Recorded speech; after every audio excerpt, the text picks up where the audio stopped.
Widening your comfort zone. It is likely that you're filled with ambitious desire to become a star or wealthy. If so, can you give yourself permission to become one? Most people believe that fame, money, and power are the privilege of the chosen few, but if this is the case, who chooses the chosen ones? Primarily, they choose themselves, and only later is the choice confirmed by others. If you dream of something but cannot allow yourself to have the dream, it will just not happen. A homeless person might gaze longingly at a Christmas table through a window, but could they truly allow themselves to sit and enjoy it? If invited, they might accept, but it takes outer intention to walk in uninvited and claim a seat. The homeless person knows no one would extend such an invitation because the table belongs to someone else's world. Are they ready to have such a table in their own life? They see they lack the house, money, or means to create it. Outer intention cannot help because at the level of their own belief, they're not truly ready to have it. If you want to be rich, ask yourself, are you truly to accept that reality? Of course, if someone offered you $1 million, you'd gladly take it. Wealth wouldn't ruin your life despite what some moralizing stories suggest. But that's not the point. Are you ready to take the million? Now, you're probably thinking that we mean that the million must be earned and won, but this is not what we mean either. Are you ready to simply choose and allow yourself to have? To achieve your goal, you must fully accept that it's possible for you. If you want wealth but feel out of place in expensive shops, it shows that you haven't given yourself permission to have. Shop assistants can quickly sniff the difference between a confident buyer and a hesitant window shopper. A buyer is calm, confident, and aware of their right to browse and choose.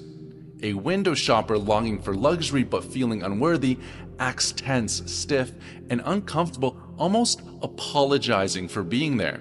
This mindset creates a mix of negative feelings: desire, envy, inferiority, irritation, and dissatisfaction. The mind insists, this isn't for us, we're not worthy, and the heart believes it. Allow yourself to feel worthy of luxury because you deserve the best. Destructive pendulums push the belief that you should live within your means to keep you under control. Instead, walk confidently into expensive shops and browse like an owner, not a servant. Trying to convince yourself through empty suggestion won't work either. So the real question is, how can you find a way of believing and giving yourself permission to have? Let's clarify the difference between inner and outer intention with the phrase, be willing to give yourself permission. Inner intention operates in absolutes. I can't afford this, end of story. And yes, if all you have is loose change, convincing yourself otherwise seems pointless. But this isn't about forcing action through inner intention, like trying to find money that doesn't exist. Outer intention doesn't hand things magically either. For something to come to you, you must first give yourself permission to have it. Outer intention requires the will to have, feeling worthy, and knowing that it's a matter of your personal choice. With outer intention, it's less about belief and more about certainty. In your heart, you always doubt that a dream can really come true, and so being willing to take the necessary action isn't enough. If you do not actually believe that your dream can come true, you will not feel worthy of it either, or you will doubt the goal is realistic. People who become celebrities and millionaires are no different to the rest of us in their abilities, but they do distinguish themselves in being able to give themselves permission to have the things they want. The feeling is similar to riding a bicycle without training wheels for the first time, when suddenly, all doubt, hesitation, and verbiage disappears, leaving nothing but the wordless clarity of knowing. The feeling of clarity without words, knowledge without faith, confidence without hesitation comes from the unity that exists between heart and mind. When you experience this state, you sense your own oneness with the silent force that rules the universe. This is the force that takes you to the life where the goal is realized. Everyone has the freedom to choose whatever they desire, but not everyone believes in this principle. Many are still influenced by pendulums, which reinforce the idea that choice is limited. Even if you've broken free from pendulums, true freedom of choice might feel outside your comfort zone, maybe too unrealistic or improbable. Deep down, you might doubt that achieving a distant goal is simply a matter of choice. Positive slides, however, can help bring what seems impossible into your comfort zone. When you believe that your dreams are achievable and bring them into your comfort zone, doubt melts away, faith transforms into knowledge, and with the heart and mind in harmony, the will to have appears. It is futile to try and convince the heart of anything. The heart does not reason, it just knows. The heart can be taught, however, and it is capable of embracing a new comfort zone. This requires a slide. With the help of slides, unity between heart and mind can gradually be achieved. In this case, the fortress is taken by lengthy siege. To do this, create the dream slide in your mind and hold it in your awareness constantly. Return to the picture you have created again and again and refine the image by adding new details and elements to it. Do not look at the slide from the standpoint of the objective observer. Go into it, live it, at least virtually. Play the game first person. A slide needs to be in point of view format. Whenever you catch yourself viewing the slide as if it's a flat image on a screen, remind yourself to stop. Instead, imagine yourself actively living in the scene as if you're a participant, not a spectator. Keep the slide in your mind as often as possible, letting it play in the background even while thinking about other things. Seeing the slide has to become a habit. A slide will only bring results if it's reproduced systematically over a period of time. Try to incorporate as many of the senses as make sense to your slide, but don't force it.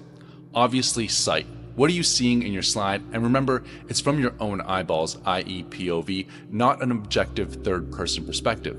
What are you hearing? Is it the sound of your own voice talking, or is it a real estate agent saying you've just closed the deal on your dream home, or a business partner congratulating you, or the sound of your soon-to-be children laughing at your silly little jokes? What about taste and smell? They're a little bit more rare and nuanced, but maybe you're a chef and just created your signature recipe, or smelling the wonderful cooking of your lover after just arriving home. Touch could be a handshake to seal the deal, or a warm embrace of a lover, or the feeling of the steering wheel of your dream Porsche 997 911 as you wind through the canyon on a sunny Sunday afternoon. The one that is also crucial is the feeling. I did not put this last for any particular reason, actually maybe in hopes that it stands out, but feeling is also really important. What are you feeling while you're living out your slide? Confidence, ease, at peace, those are all things that you can then bring into your everyday regardless of your circumstance. There are 2 times of day when I personally do more in-depth visualizations, and that is in the morning as soon as I've come into consciousness and before I've even gotten out of bed, and in the evening right before I snooze off. I actually find that my visualizations help me get to sleep quicker. The reason for these times is the brainwaves. I'm not going to go into depth with this here, but in everyday life you're in beta. Alpha is when you're in a bit more of a mindless state, maybe first rungs of meditation, and theta is when you're in a deep flow, and delta is when you're dreaming. So right when you wake up and before drifting off to sleep, you're in theta, and you could say that you're in between worlds. You're conscious enough to direct your thoughts, but not so far gone that you're flying in the alt space while dreaming. You're in a meditative state that allows you to tap into your subconscious and realize your slides with more umph, so to speak. Take an active interest in anything related to your dream, gather information, and let it become part of your world. Practice living your slide in real life, even in small ways. If you want a life of luxury, for instance, visit expensive shops and practice how you choose items without worrying about money or checking price tags. Focus on what you want, not the cost. Spend time calmly evaluating and enjoying the items as if you plan to buy them soon. See them as part of your reality, not as an unattainable luxury. For me, my goal is seeking truth and expressing that truth, so I am obsessed with all things consciousness, spirituality, and I do all sorts of typical and crazy activities and practices related to this world. There is no need to be concerned with how the things you want will become yours. The mind cannot possibly know how things will play out. It can only interpret and make sense of things looking backwards. If you are resolute in your desire to have, outer intention will, without you knowing how, find a way you would never have suspected. When this happens, do not be surprised and do not try to convince yourself that it is coincidence or a show of mysticism. Coincidence is a pseudonym for God when he does not want to leave his signature. Whenever you feel the slightest sense of awe for the world of your dream, drive that feeling out of your mind. Outer and inner importance are obstacles on the path to unity of heart and mind.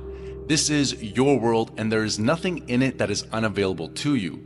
The world of your dream should be joyful and at the same time commonplace. When something is yours, it seems unremarkable and has an everyday quality to it, so in order to tune yourself to a lifeline that corresponds to your dream, you have to feel as if you already had it. You are consciously playing a game, not just kidding yourself. A clear example of the will to have is seen in Russia's new billionaire class. During the late 1980s, perestroika, which is Russian for the literal translation meaning restructuring, the socialist economy transitioned to privatization, and those who were positioned near the feeding box instantly became wealthy.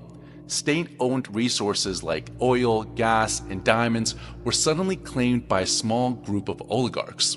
Unlike traditional billionaires who build wealth through business acumen and hard work, these individuals simply stepped forward, declared ownership, and sealed the deal legally. So why did this happen? While many talented people were left with nothing, these individuals succeeded because they gave themselves permission to have. They felt no guilt, doubt, or inferiority about claiming what they wanted. They didn't question whether they deserved wealth or luxury, they just acted. Their will to have aligned with outer intention, and so they received what they believed was theirs. To others, this might seem implausible, but it worked because of their resolute mindset.